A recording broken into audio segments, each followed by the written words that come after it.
Hello friends, welcome to Indian study पर आपका स्वागत है। दोस्तों, आज की इस वीडियो में मैं आप लोगों के लिए जीके का टेस्ट लेकर के आया हूं, जो कि आपके आने वाले एग्जाम यूपी जेल वार्डर के लिए बहुत ही ज़्यादा इंपॉर्टेंट है।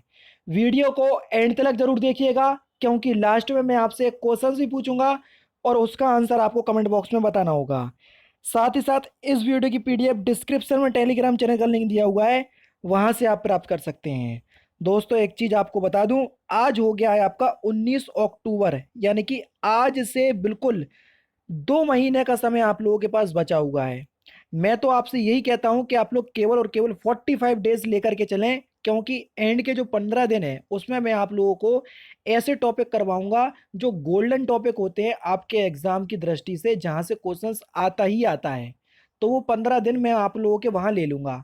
तो आप ये मान के चलें कि 45 दिन है, लेकिन फिर भी नहीं मान रहे तो 2 महीने तो बचे ही है, जो कि रियलिटी है। तो लग जाओ बिल्कुल ईमानदारी के साथ, क्योंकि ये 2 महीने आप लोगों को वर्दी दिला सकते हैं। तो आप इस बात को ध्यान रखना। मैं प्रैक्टिस करवा रहा हूँ, प्रैक्टिस करते रहो, कोशिश करो ज़्यादा से ज़्यादा नंबर लाने की, ठीक है। और एक प्रैक्टिस सेट रोज आपको घर पे बनाना है।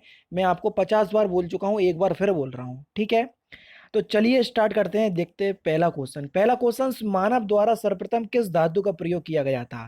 तो देखो, मानव द्वारा सर्वप्रथम तांबे धातु का प्रयोग किया गया था। दूसरा ऑप्शन करेक्ट।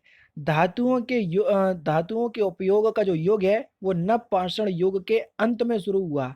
सर्वप्रथम उपयोग की जाने वाली जो धातु थी वो तांबा थी, ठीक है। दीवान ए अमीर कोही विभाग की स्थापना किस सुल्तान ने की थी।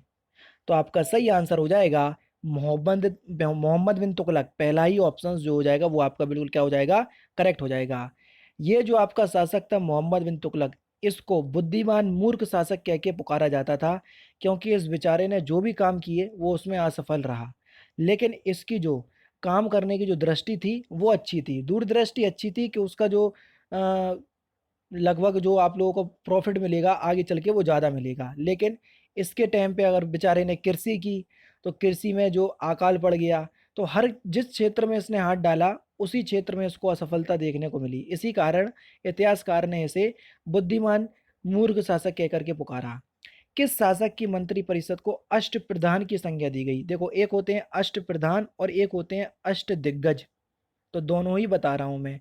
शिवाजी के मंत्री परिषद को अष्ट प्रधान कहते थे, और कृष्णदेव राय जो कि बेवनी राज के संस्थापक थे, उनका जो शासक थे उनको क्या कहते थे हम, उनको कहते हैं अष्ट दिग्गज। तो वो भी याद कर लो।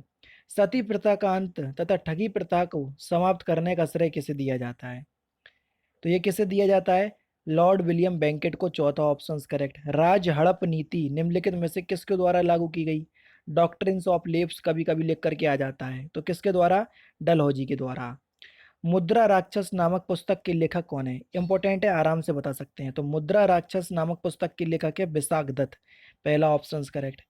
कला की राजधानी, कला की राजस्थानी तथा पहाड़िया शैली किसके लिए प्रसिद्ध है। तो ये किसके लिए प्रसिद्ध हैं, ये चित्रकला के लिए प्रसिद्ध हैं। चौथा ऑप्शन करेक्ट।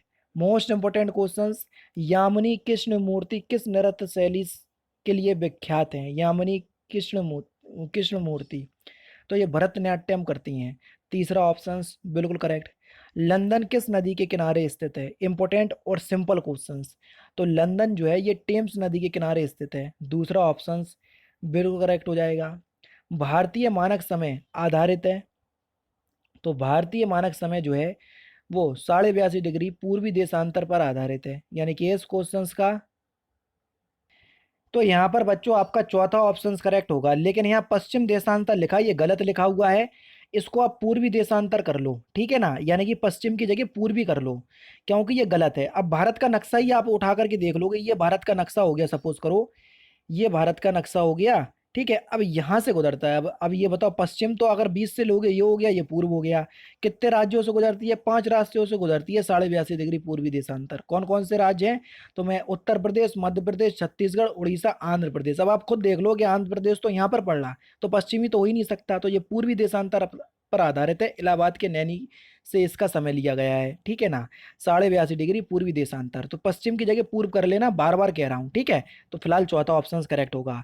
पृथ्वी के अतिरिक्त किस ग्रह पर वायुमंडल पाया जाता है? तो किस ग्रह पर पाया जाता है पृथ्वी के अतिरिक्त? मंगल ग्रह पर। इसलिए आप सभी लोग जानते हैं कि जीवन की जो अधिकतम खोज है वो मंगल ग्रह पर ही चल रही है। बस पानी की खोज हालांकि हो तो गई है, लेकिन पानी जो है वो क्रिस्टल के रूप में आधारित है और बहुत कम मात्रा में है। यानी कि एक गिलास पानी निकालने के लिए बहुत ज़्यादा जद्दोजहद करना पड़ेगी, ठीक है ना। और अभी हाल ही में आपने देखा होगा, जुलाई में यूएई, चाइना और अमेरिका की अंतरिक्ष एजेंसी नासा ने, तीनों ने अपने अंतरिक्ष विमान को कहाँ पर भेजा है? मंगल ग्रह पर भेजा है, इसी के लिए, जीवन की खोज के लिए, ठीक है। नीला ग्रह किसे कहते हैं आप सभी लोग जानते हैं, हमारा ग्रह नीला ग्रह। दूसरा ऑप्शन बिल्कुल करेक्ट, पृथ्वी। भारतीय रिजर्व बैंक का राष्ट्रीयकरण कब हुआ? नेशनलाइजेशन की बात हो रही है। देखो, राष्ट्रीयकरण की बात करें तो राष्ट्रीयकरण 1949 में हुआ था। स्थापना की बात अगर होती तो हम लगा देते 1935। भारतीय विदेश व्यापार संस्थान कहाँ पर स्थित है? तो यह न्यू दिल्ली में स्थित है। पहला ही ऑप्शन आपका बिल्कुल करेक्ट। भारत में कार्यपालिका का अध्यक्ष कौन होता है? आराम से बता सकते हैं, सिंपल क्वेश्चन है। तो भारत में कार्यपालिका का जो अध्यक्ष होता है वो होता है आपका राष्ट्रपति। पहला ऑप्शन बिल्कुल करेक्ट। नेक्स्ट क्वेश्चन, भारतीय संघ की शक्ति किस में निहित होती है? भारतीय संघ की शक्ति, तो संघ की शक्ति जो है ये संसद में निहित होती है। और संसद के दो अंग होते हैं और दो सदन होते हैं, तीन अंग होते हैं। सदन लोकसभा, राज्यसभा, और अंग लोकसभा, राज्यसभा और राष्ट्रपति, ठीक है। व्यक्तिगत स्वतंत्रता के लिए निम्नलिखित में से कौन सी रिट याचिका दायर की जाती है? व्यक्तिगत स्वतंत्रता के लिए तो हैबियस कार्पस, जिसको हम बंदी प्रत्यक्षीकरण भी कहते हैं। दूसरा ऑप्शन बिल्कुल करेक्ट। भारतीय संविधान की किस अनुसूची में राजभाषा का उल्लेख मिलता है? राजभाषा कौन सी अनुसूची में? 8वीं अनुसूची में। यानी कि इस क्वेश्चन का दूसरा ऑप्शन जो हो जाएगा वो आपका बिल्कुल क्या हो जाएगा दोस्तों? करेक्ट हो जाएगा। निम्नलिखित में से कौन सी शर्त भारत की नागरिकता प्राप्त करने के लिए नहीं है? बताओ। अधिवास, पंजीकरण, वंशानुगत, संपत्ति, स्वायत्त, यही नहीं है, बाकी सब तो हैं। चौथा ऑप्शन बिल्कुल करेक्ट हो जाएगा।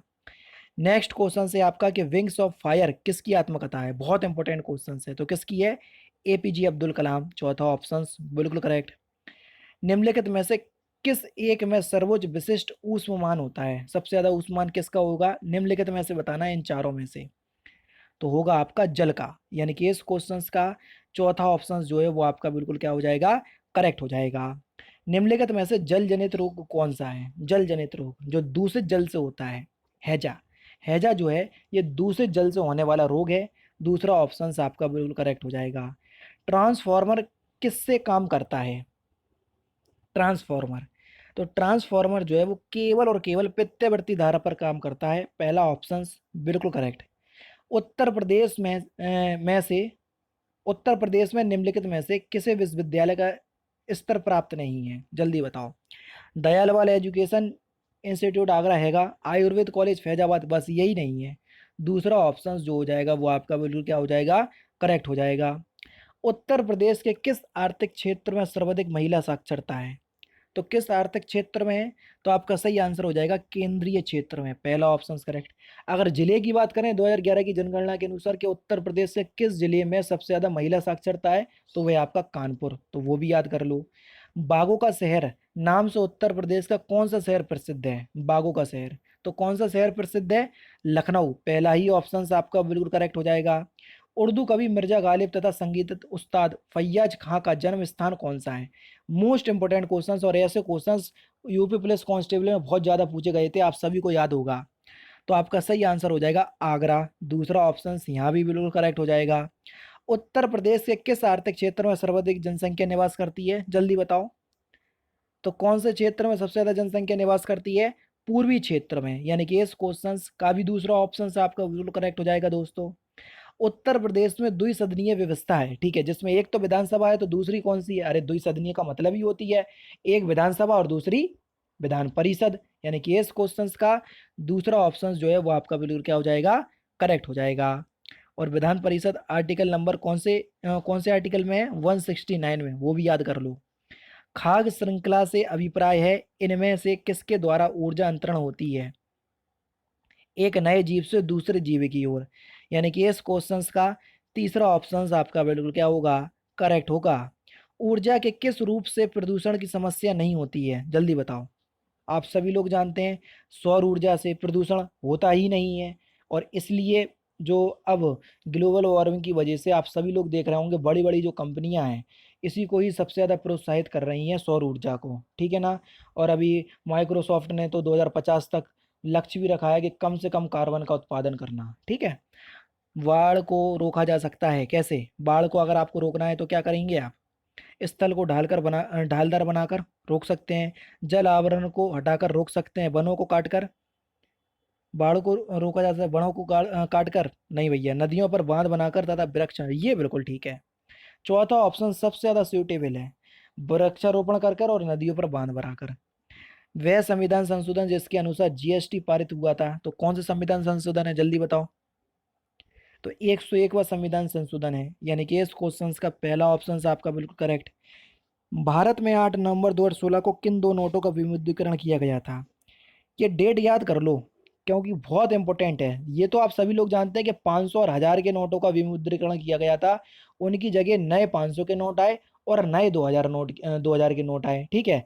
लेकिन ये डेट आप भूल गए कि जो डिमोनेटाइजेशन है ये 8 नवंबर 2016 को हुआ था, और आप सभी लोग जानते हैं कौन से दो नोटों को हटा गया गया था, 500 और 1000 के नोटों को रद्दी कर दिया गया था। यानी कि इस क्वेश्चन का तीसरा ऑप्शन यहाँ पर बिल्कुल क्या हो जाएगा, करेक्ट हो जाएगा। सोशल नेटवर्किंग वेबसाइट फेसबुक के संस्थापक का नाम क्या है? मोस्ट इंपोर्टेंट क्वेश्चंस, और ऐसे क्वेश्चंस बहुत पूछे जाते हैं, आप सभी लोग जानते हैं, मार्क जुकरबर्ग, तीसरा ऑप्शन बिल्कुल करेक्ट। केंद्रीय चावल अनुसंधान संस्थान कहाँ पर स्थित है? सिंपल है और इंपॉर्टेंट भी है और आपको बताना भी पड़ेगा। तो केंद्रीय चावल अनुसंधान संस्थान जो है ये कटक उड़ीसा में स्थित है, पहला ही ऑप्शन करेक्ट। और लास्ट क्वेश्चन है, और इस क्वेश्चन का आंसर आप मुझे कमेंट बॉक्स में बताएंगे। बैरोमीटर की खोज किसने की थी? बैरोमीटर का यूज आप सभी लोग जानते हैं वायुमंडलीय दाब मापने को के लिए किया जाता है। बैरोमीटर की खोज किसने की थी? इस क्वेश्चन का आंसर आप मुझे कमेंट बॉक्स में बताएंगे। तो दोस्तों फिलहाल की वीडियो में तो सिर्फ इतना ही। अगर आपको वीडियो पसंद आए तो प्लीज़ दोस्तों वीडियो को लाइक कीजिए, शेयर कीजिए, और साथ ही साथ हमारे चैनल को सब्सक्राइब करना ना भूलें, क्योंकि मैं रोजाना इसी तरह की वीडियोस आप लोगों के लिए लाता रहता हूँ। नमस्कार दोस्तों, जय हिंद, जय भारत।